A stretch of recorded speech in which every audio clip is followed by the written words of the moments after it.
Thank you, Rachel, for coming to Estonia. And it's so beautiful that you're bringing with yourself your magics, all your magics, experience, and how to manage the beautiful husband and this kind of things. And thank you. it's so great. It's wonderful to be here. I love Estonia. Yeah? I do. Good. It feels like my second home. Wow. That's good to know. So, how easy it to live together with this kind of beautiful husband? You know, every day all the women need his energy, want his energy, and you know what I mean. I do know what you mean. You know, in the beginning, it was challenging, but challenging in a good way. I think that being with someone like Johann it was divine for me as a woman to really step into my power and step into my voice and step into my desires and fully expressing my needs. And it's been wonderful. I've actually, before Johann, not had many relationships, maybe 2-3 weeks. So we work very, very well together, especially living together. It's very easy, actually. It's been like that from the very beginning. And growth, lots of growth. What kind of qualities you like to see in one man? What is the most important qualities? What you like mostly? If you see not only your husband, but you know, I think you agree with me. But because if you see some beautiful man, you right away see it. He had the soul as well, the open soul, or very closet man. Yeah. I love this question. There's a few things. Number one, presence. So if a man can hold my eyes without turning away, it's very important. They can be still in my presence. And I think presence leads into integrity. Honesty is massively important. You know, can I trust you? And trust is an energetic thing. And I think that we're all energetic human beings. We can feel everything, whether we're aware of it or not. And so, especially for a woman, when they're meeting a man, they can feel almost instantaneously if they can trust them. And what that leads me into, that I think is incredibly attractive, especially in Johann, is, has a man reconciled with his shadow, with his darkness? Has he made friends with all parts of himself? Is he able to be vulnerable and own his blind spots, his mistakes, his shortcomings, his weaknesses, and express it and hold it in light? Because I think for a woman, it's my belief that we as women are very, very powerful. And in order for us to express the fullness of our power, we have to be sure that the man can handle it. And if a man hasn't dealt with his own darkness, we won't feel safe enough to bring our full power. And I think most men want women's full power. Oh, yeah. Yeah, exactly. Oh, yeah. That's what we're looking for in relationship, that fire, that passion, that really strong energy. And we will really only show that if we feel as if the man can handle that. And they have a strong enough container to really hold the fullness of our power. Do you agree with me? If the man not contact with his the dark side, then it's difficult to see or take when it's the woman go to the full power, especially when you have sex contact and these kind of things. And you know what's happened. If you be really present, there is everything. There is angel, there is like, you know, all the people what you had inside you. And this the most scary things for the men, to the men who don't know these same qualities themselves. Yeah. Absolutely. Yeah. 100%. That's exactly what I mean. I think that, exactly as you said, when you're engaging in such deep intimacy, especially with sexuality and sensuality, there is a level of depth and darkness, and it's a portal. And if a man hasn't touched that in himself, there's no way he can lead me there. You know, I've said that about Johann before, is he can lead me into chaos and he can lead me out. And that's what we're seeking, because the power that happens when we're merging is it can be terrifying. So both parties need to be fully comfortable in their discomfort. Yeah, but you remember the first time when you're some evil coming up, how the men looking to you and what start to happen there? Scared. It's eyes going like that. Who is this? This is like, this is not woman. This is something else there. Yes. It's feeling like that. Yes. Yeah. I mean, Johann was the first man who could handle that in me, and who not only could handle it, but always asked for more. Yeah. He's always more. And so, especially in sexuality, we need each other to keep going in a way. We can do it on our own, of course. It takes a lot of work, but having a partner who can hold you and be that mirror is incredible, because it is scary. Absolutely. Yeah. How important to the women to take their bodies like they are right the moment it start to changing if you take it first like that. It's because everyone want to be like you or somebody else, but it's not lot of people, lot of moments who want to be their self first. Yes. It's how important these kind of things there.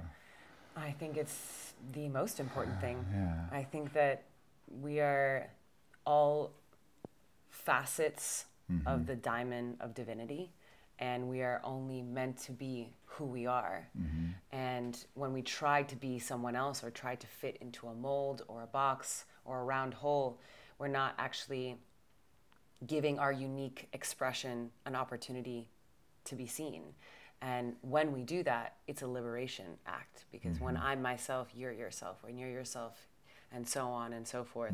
But it takes courage, because society is telling us, this is the way, this is how you do it, you should be like this, you're supposed to do this job, this thing.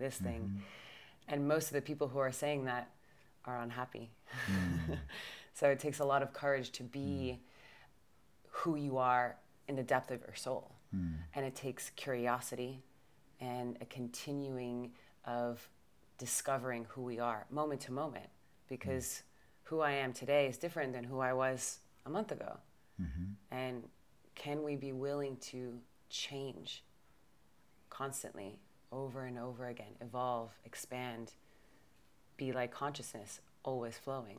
Do you see the things that mostly the women don't want to take this part themselves, that sexuality, you need to hold it, I mean, open, not like this way that you go everywhere, you sex with everyone, but you just stay open. You showing your beautiful sexual energy and your freedom, and it's not only men looking from freedom, the women's looking as well, but mostly they don't want to say that word.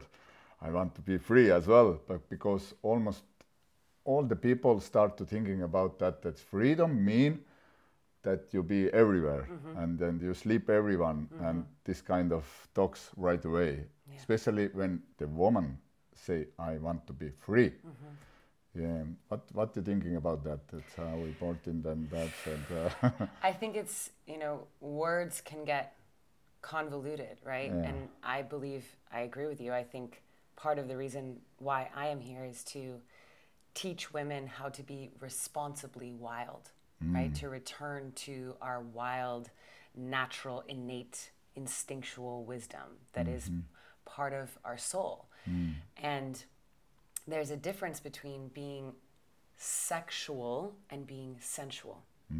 I think that sexual energy can be reserved for who you choose, your partner or partners. Sensually, we can invite and invoke other people to be sensual, which is creating intimacy, which is really simply truth. Intimacy is just being truthful, being available, being open to connect on our darkness, our fears, our joys, our passion, our curiosity. And same with freedom. What does freedom mean? Freedom gets convoluted thinking polyamorous, having sex with a bunch of people. Freedom to me actually means freedom to change, right? Which is what we were just saying. The ability to evolve continuously, to expand, to discover who we are moment to moment versus trying to be fixed. And when we can, both parties in relationship, commit to being free, we're committed to dancing with the divine. And that could mean intimacy with many people, but that doesn't have to mean sex. You know, that's, people get confused, but when we trade a lot of sexual energy with a lot of people, we find that it gets messy very quickly because we're not present with our actions and what our actions create. And that is a responsibility that we have. If I come in as a woman and I spray my sexual energy and I'm not thinking about how that is affecting other people, I'm being irresponsible. But if I come in sensually responsible, then my liberation will allow another woman or other women or other men to see that part of them inside themselves, right? So that we can all be wild together. That doesn't mean sex. It just means expression, intimacy, again, truth. What are we really feeling in the moment? And oftentimes what we're really seeking is that. Sex is really wonderful when it's presence, connection, truth. Not many people can yet do that. And so how can we first drop into intimacy, and that can lead us there. What is the, what do you think, what is the difficult part from the couples? Like you consultating like many couples. What is the main questions to you? What they more scare, and what kind of things they need to change? What is? Can you a little bit tell about it? You know, we have found that it is very similar across the board. You know, when you first get into a relationship, it's exciting and it's new and it's novel. And after a certain amount of time, something that I find often is that don't let your closeness block you from intimacy. Because when you like someone and they like you, and then we're really excited because we like each other, and then in the process of that, we lose our truth because we don't want to mess it up or ruffle any feathers. And so really it's about being fully expressed and how to do that consciously, and how to express ourselves without blame or shame or guilting, taking responsibility for our own perspectives. And so that leads into everything. Of course, we're not having enough sex, and you know, he doesn't see me or they don't understand me, and it always starts from communication and feeling like, I can't say that. Ooh, I can't say that. Ooh, I can't, you know, it's always about that. And then over time, you just shut down more and more and more, and you're close, but you're not intimate. And so that's what creates disconnection, especially sexually. You know, when we continuously tell the truth, it is one of the most liberating and exhilarating feelings. You know, the aliveness that we seek that is in the beginning of a relationship because it's new, that can come in longevity and sustainable relationships with fully expressed, liberated truth. But it's really difficult to the people when they met each other, from the first moment, stay like they are. It's really difficult. But you start to playing unconsciously, like, I want to be better, I telling for you better words, what you want to listen from me, and these kind of things. It's just this is like regular things what start to happen. And then after 2 years, 3 years, this is not this person. The real you comes out. Yeah, and surprise, this is you, this is me, blah, blah, blah. Then the mess start to come up, yeah? This is I think it's the... Absolutely. It's usual things what start to happen with couples, yeah? It's the, what we like to call, you are a PR person. So you have like, this is who I think you want, and this is who I think you would like. Yes. And again, it comes back to the things that our society has deemed perhaps not sexy, which we are reframing, that what we want is vulnerability and truth. And when we can express everything with conscious communication, with responsibility, it is endlessly exciting. But we are scared to reveal who we really are, because if we do, maybe they won't like me. But the real sort of awareness is that we are all healing like at the same time. None of us are perfect by society standards. So if we were to actually start from the beginning with, this is who I am, this is who I'm working towards becoming, then we can actually grow together. And that's a really interesting, amazing journey. Johann and I, our commitment is to growth. So it's endlessly interesting, because we're not pretending like we are healed and perfect. We are sharing, oh, I noticed this and I discovered this, and then you're in on it together, versus most relationships are like playing a role that they see on TV or in a movie or read in a book, or, you know, some celebrity couple that no one has any idea how their relationship is. You know, it's just society breeds us into that, you know. You finish school, you get this job, you get married, you have kids, then da-da-da. But what happens in between there? But it's not means that you're already together already a long time, but it's not mean you had all the time easy times. No. It's what is for you was if you can tell, the most difficult time in this relationship. Yes, it was definitely not easy. It's interesting because we've had so many heartaches and heartbreaks and devastation, and even in the midst of that, it was easy in a way because we were both committed and willing. Yes. So, you know, right after we got engaged, that was when our biggest rupture happened, where we both fell in love with other people, and there was infidelity and devastation and lying and things, as exactly what we were just talking about. You know, what we like to call, we both had our rosy colored glasses on, and we were afraid to say what we really felt.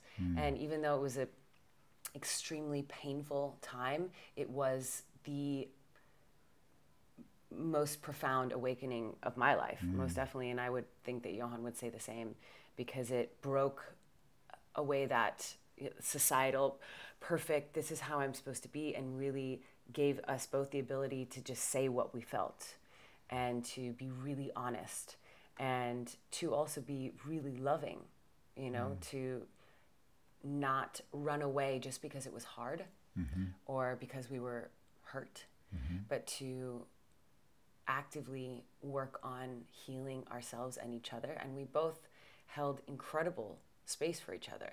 You know, I think that Johann thought that I couldn't handle his pain and his trauma, and so he withheld it from me. And then when it finally came out and I held him with deep love, that was a massive healing for him. Absolutely.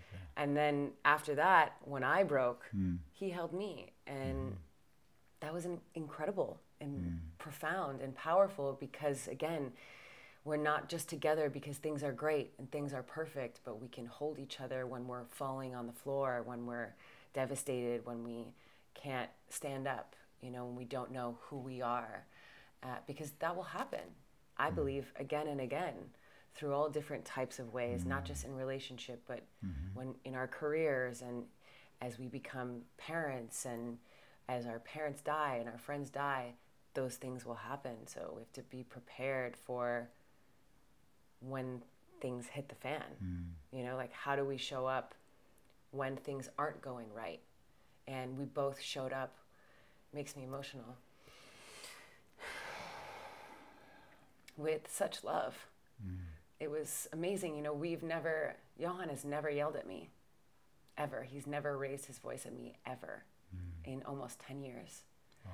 And we don't call each other names. We've never been cruel or mean. We've hurt each other. And that happens because we're figuring out who we are in life, and that is going to get messy. And I respect the choices that Johann made, and I think he respects the choices I made because it was on the way to discovering ourselves. And so to hold each other through that with love, with presence. We never separated. We never took time apart. We stood with each other as we both fell apart. And then we put each other back together. And that kind of strength is, we can get through anything.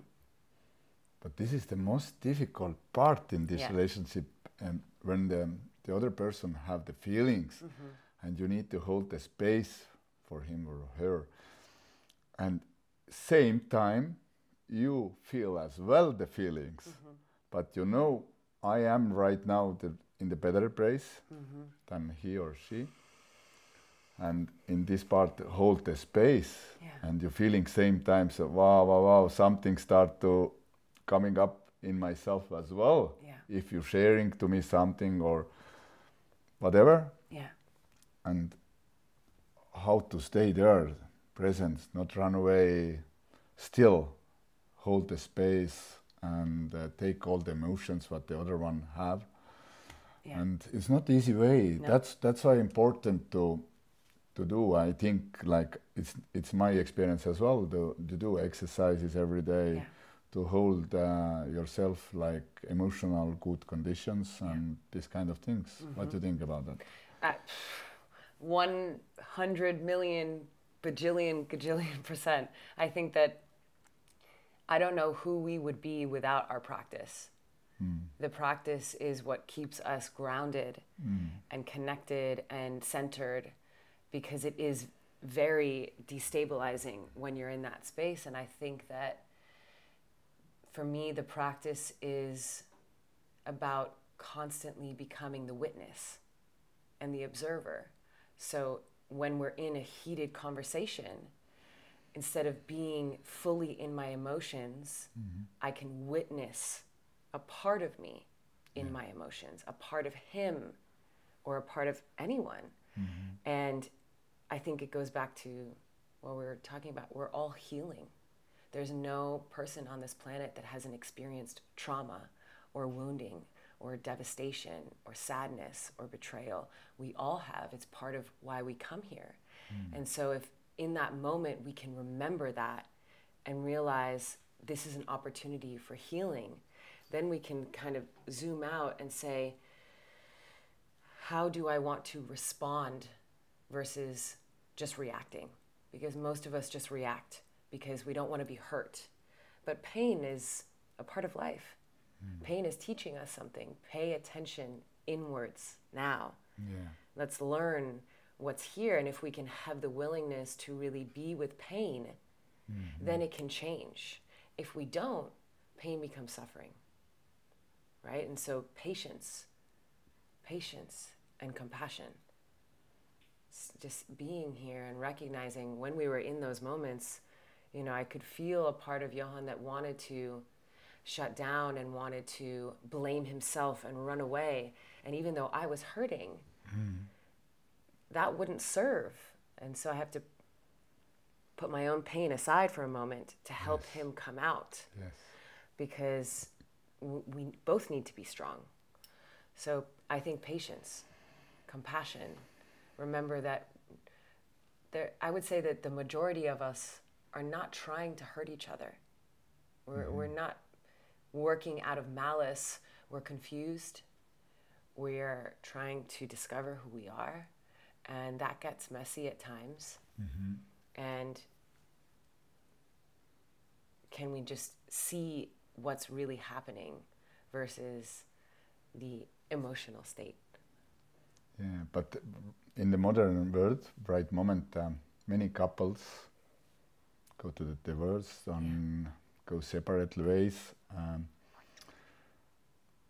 How important in this kind of like happenings stay present as well, and explore your feelings like the right consciousness way, and stay in love, stay in your heart. Anyway, if you feelings like some anger or sadness, or you know, especially, it's no rules there. If the men decided to go to the other women's or this kind of things, then always like women's feeling the real difficult feelings and want to say bad things about this men, and as well like opposite side as well, like the woman's feelings like I don't see emotions in yourself with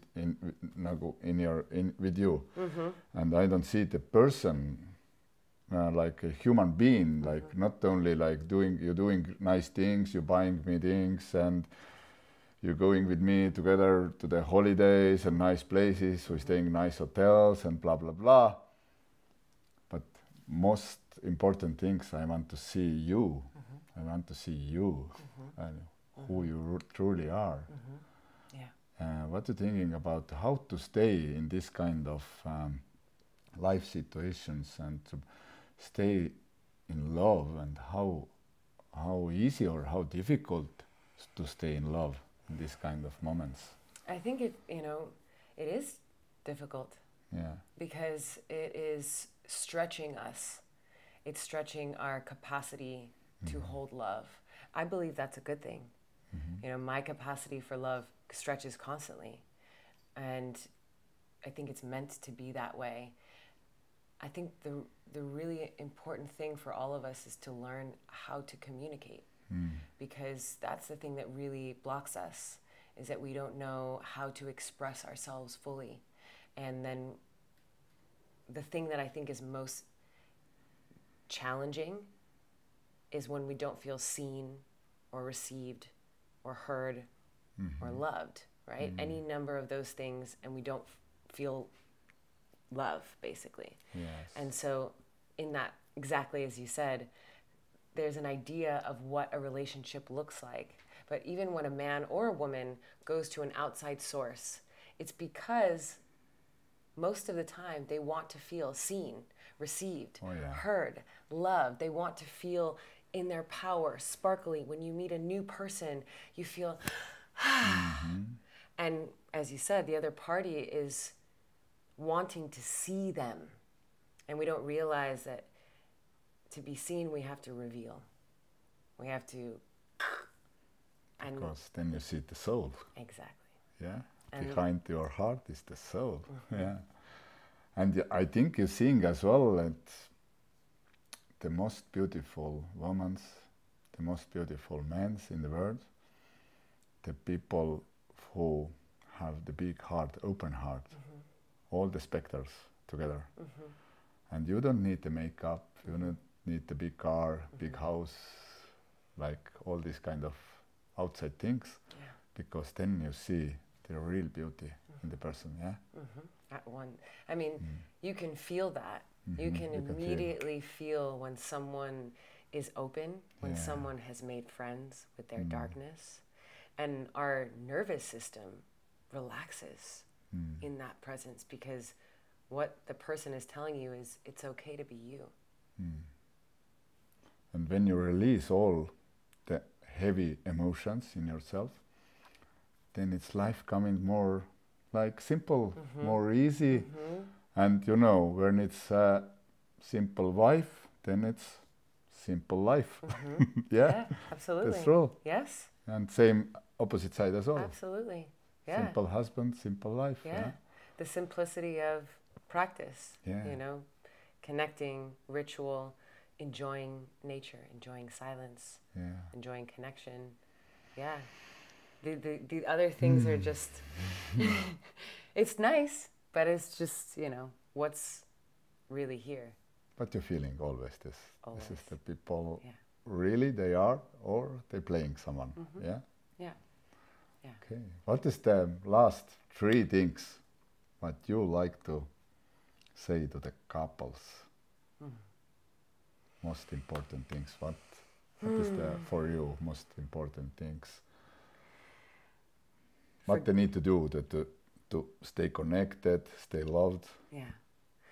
I say number 1 is find your spiritual practice.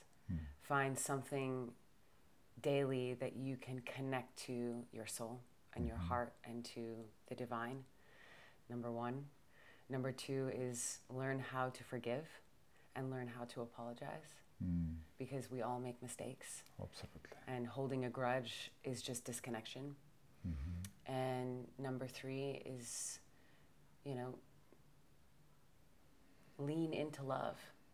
It's easy to lean into pain, but it's more rewarding to lean into love. Thank you so much.